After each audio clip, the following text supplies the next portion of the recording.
जी अस्सलाम वालेकुम। उम्मीद है कि आप तमाम दोस्त खैरियत से होंगे। आज हम थोड़ा बात करने की कोशिश करेंगे कि स्टॉक मार्केट पर खबरों के हवाले से कितना असर पड़ता है और किस किस्म की खबरों पर हमें नज़र रखने की ज़रूरत होती है। देखिए बेसिकली होता ये है कि जिस वक्त हम अपने शेयर का इंतखाब करते हैं, सेक्टर का इंतखाब करते हैं, तो हमारी कोशिश ये होती है कि हम रोज़ाना की बुनियाद पर या कम अज़ कम दूसरे तीसरे दिन जो है वो हम नज़र दौड़ाते रहते हैं कि जो खबरें हमारे शेयर को मुतासिर कर सकती हैं वो हमारे इल्म में होनी चाहिए। लेकिन होता यह है बाज़ औक़ात कि हमारे शेयर के हवाले से तो हमारे पास कोई खबर नहीं होती, लेकिन ओवरऑल मार्केट जो है वो या तो ऊपर की तरफ जाना शुरू कर देती है या मार्केट जो है वो करेक्शन ले लेती है या प्रॉफिट टेकिंग का शिकार हो जाती है, व्हाट्सएवर। ये क्या वजह है? हम कहाँ पर गलती कर जाते हैं? हमारी गलती ये होती है कि हम खबरों के इंतखाब में या खबरों पर नज़र रखने के हवाले से अपनी ज़ाती पसंद और नापसंद का शिकार हो जाते हैं। हम अपनी जो चारों आंखें हैं वो खुली नहीं रखते। अब चारों आंखों से क्या मुराद है? चारों आंखों से मुराद दो आंखें वो जो कि हमारे सामने की चीजें हमें दिखा रही होती हैं। सामने की चीजों से मुराद कि वो तमाम खबरें जो कि डायरेक्टली हमारे शेयर को मुतासिर कर सकती हैं या जिस सेक्टर के साथ हमारे शेयर का ताल्लुक है उस सेक्टर को मुतासिर कर सकती हैं, उसके हवाले से तो हमारे पास पूरी इंफॉर्मेशन होती है और हम उसके ऊपर तवज्जो दिए होते हैं।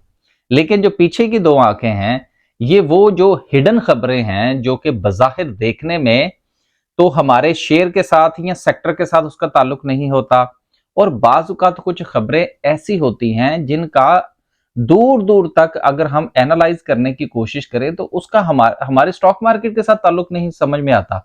लेकिन वो खबरें हमारी स्टॉक मार्केट को मुतासिर करती हैं। अब स्टॉक मार्केट को मुतासिर करने वाली ये कौन-सी खबरें हो सकती हैं? सबसे पहले नंबर पर जो खबरें हमारे स्टॉक मार्केट को डायरेक्टली इम्पैक्ट करती हैं, पॉलिटिकल खबरें होती हैं। अब पॉलिटिकल न्यूज़ जो हैं, ये हमारी मार्केट को बहुत मुतासिर करती हैं। अब वजह क्या है? मैं अक्सर अपनी वीडियो में एक बात कहा करता हूँ कि स्टॉक मार्केट का जो कारोबार है, ये चाय पीने वालों का या कॉफ़ी पीने वालों का है। ये लस्सी पीने वालों का कारोबार नहीं है। कुछ दोस्त अब आप जो है इससे इख्तलाफ भी करते हैं, लेकिन ये एक लाइटर मोड में जो है वो बात मैं करने की कोशिश करता हूं कि बेसिकली विजिलेंट लोगों का ये बिजनेस है, एक्टिव लोगों का ये बिजनेस है। और आम तौर पर ये एक फहम है हमारे यहाँ कि जो लोग चाय या कॉफी का इंतखाब करते हैं एज कंपेयर टू लस्सी के, तो वो थोड़े से ज्यादा एक्टिव जो है वो कंसीडर होते हैं, थोड़ा सा शार्प माइंड जो है वो कंसीडर होते हैं। तो ये इस हवाले से मैं ये अक्सर वीडियो में मिसाल दे दिया करता हूं कि स्टॉक मार्केट का जो कारोबार है ये विजिलेंट लोगों का कारोबार है। अब जो विजिलेंट लोग होते हैं वो ना सिर्फ के जो चीजें उनके कारोबार को डायरेक्टली मुतासिर कर रही होती हैं उनके ऊपर उनकी नजर होती है, बल्कि जो इनडायरेक्टली भी उनके कारोबार को मुतासिर कर रही होती हैं उनके ऊपर भी वो नजर रखते हैं। अब बेसिकली पॉलिटिकल खबरें जो है ये हमारी मार्केट को बहुत ज्यादा क्यों मुतासिर करते हैं? देखिए बात यह है कि हमारे यहाँ कोई सिस्टम तो है नहीं। अब सिस्टम ना होने की वजह से नुकसान ये होता है, आप अपने इर्द गिर्द माहौल की मिसाल ले लीजिए, बड़े बड़े इदारों की मिसाल ले लीजिए, जिसमें से दो तीन की मैं आपको मिसाल दे देता हूं। आप नंबर एक, आप सुप्रीम कोर्ट ऑफ पाकिस्तान को ले लीजिए, कितना बड़ा इदारा है। आप जो है वो प्राइम मिनिस्टर हाउस ले लीजिए, आप हमारा आर्मी का इदारा ले लीजिए। अब ये तीन बड़े इदारे हैं, आप इनकी आप मिसाल ले लीजिए। जैसे ही उसका सरबराह बदलता है, सुप्रीम कोर्ट ऑफ सरबराह का सरबराह बदला, सुप्रीम कोर्ट के हालात ही बदल गए, समझ नहीं लगी कि उसके साथ हुआ क्या। मशरिक को चलती हुई हवाएं जो है वो मगरिब की तरफ चलना शुरू हो गई। प्राइम मिनिस्टर साहब ऊपर से नीचे या नीचे से ऊपर होते हैं, पूरा ढांचा जो है वो तब्दील हो जाता है।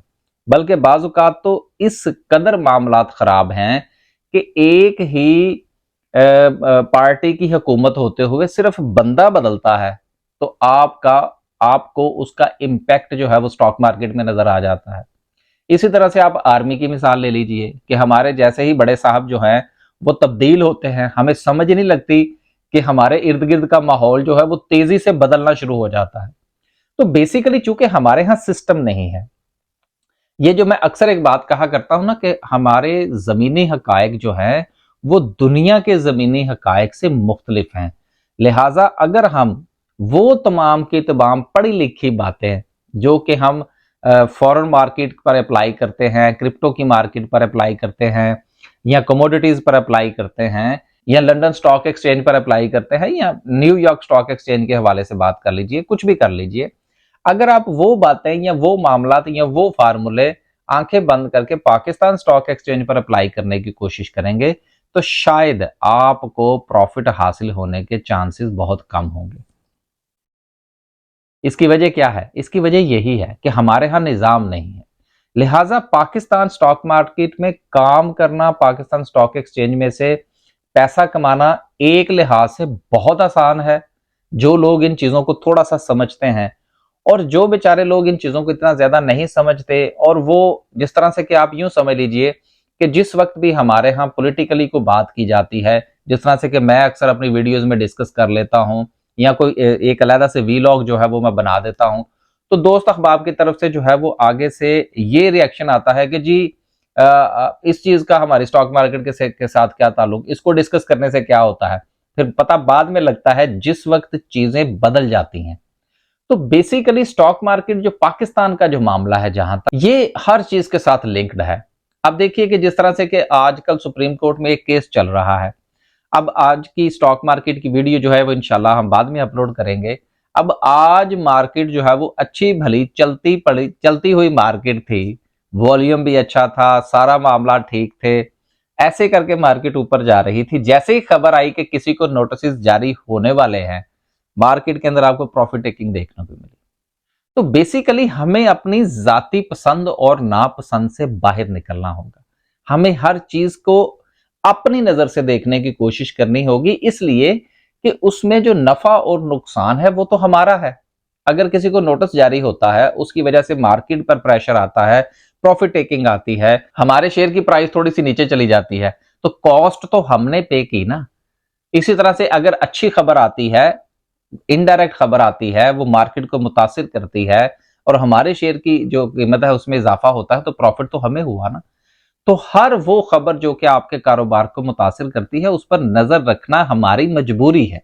और पाकिस्तान में तो हर खबर पर नजर रखना जरूरी है, चाहे वो पॉलिटिकल हो, नॉन पॉलिटिकल हो, आपके सेक्टर के साथ उसका ताल्लुक हो ना हो। तो जब तक आप अपनी पसंद और नापसंद की खबरों पर नजर नहीं रखेंगे, शायद स्टॉक मार्केट के हवाले से आप अच्छे फैसले नहीं कर पाते। एक बात। दूसरी बात यह है कि जिस वक्त हम अपनी पसंद और नापसंद की बुनियाद पर खबरों को एनालाइज नहीं कर पाते, उसका नुकसान क्या होता है कि बाज़ औक़ात हम बहुत सारे शेयर्स की जो मूवमेंट होती है उसको मिस कर जाते हैं।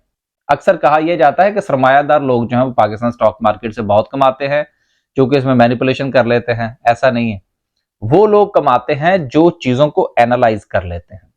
अगर वो समझते हैं कि तेज खबरों से जो शेयर मुतासिर होते हैं, अब देखिए खबरें दो किस्म की होती हैं और शेयर भी दो किस्म के होते हैं। एक वो कुछ शेयर्स वो होते हैं कि जैसे ही खबर आती है, चाहे उनका ताल्लुक उस खबर के साथ हो या ना हो, उनमें फौरन उतार चढ़ाव शुरू हो जाता है।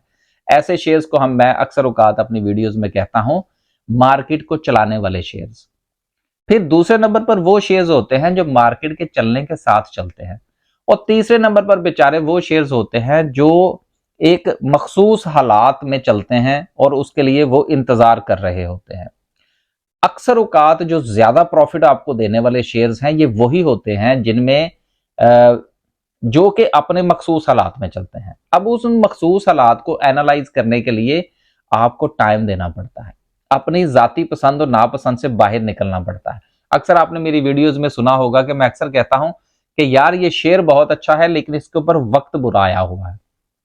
अब इसका मतलब क्या होता है कि यही वक्त है कि अब आप इस शेयर के ऊपर नजर रखें, क्योंकि इर्द गिर्द की खबरें जो उसको मुतासिर कर रही होती हैं, उन खबरों का हमने वजन करना होता है कि ये खबर इस शेयर को कितना मुतासिर कर सकती है। क्या ये टेम्परेरी डेंट डाल रही है शेयर को या परमानेंट डेंट डाल रही है।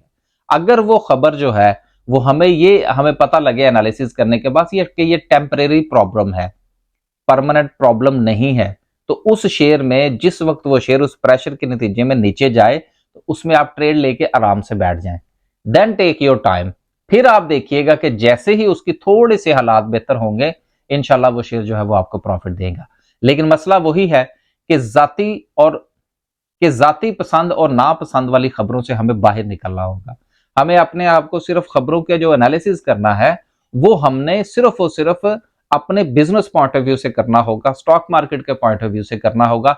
तो इंशाल्लाह आप देखिएगा कि खबरों की वजह से जो मार्केट का मुतासिर होना है, इससे आप कम मुतासिर होंगे। अगर ये कहा जाए कि आप मुतासिर बिल्कुल नहीं होगे तो शायद ये मुनासिब नहीं होगा। हमारी कोशिश जो है वो अपने रिस्क को कम करना और प्रॉफिट की जो प्रोबेबिलिटी में इजाफा करना है। हम रिस्क को खत्म नहीं कर सकते, और प्रोबेबिलिटी जो है या प्रॉफिट की जो शरह है या प्रॉफिट का जो चांस है उसको हम 100% नहीं कर सकते। यही स्टॉक मार्केट है कि आपने रिस्क के साथ चलना है, और अगर आपने रिस्क के साथ चलना है तो फिर उसके लिए आपको विजिलेंट होना पड़ेगा, जो कि मैं अक्सर अपनी वीडियो में कहता हूं कि स्टॉक मार्केट का कारोबार जो है ये चाय और कॉफी पीने वालों का कारोबार है। अब तक के लिए सिर्फ इतना ही। इंशाल्लाह एक नई वीडियो के साथ हाजिर होंगे, एक नए टॉपिक को डिस्कस करने की कोशिश करेंगे, ताकि स्टॉक मार्केट को हमें थोड़ा थोड़ा सा जो है वो समझना शुरू कर दें, ताकि आने वाले दिनों में अगर हम कोई मजीद ट्रेड लेने जा रहे हैं तो वो एक अच्छी ट्रेड ले सके। अब तक के लिए सिर्फ इतना ही। अल्लाह हाफिज।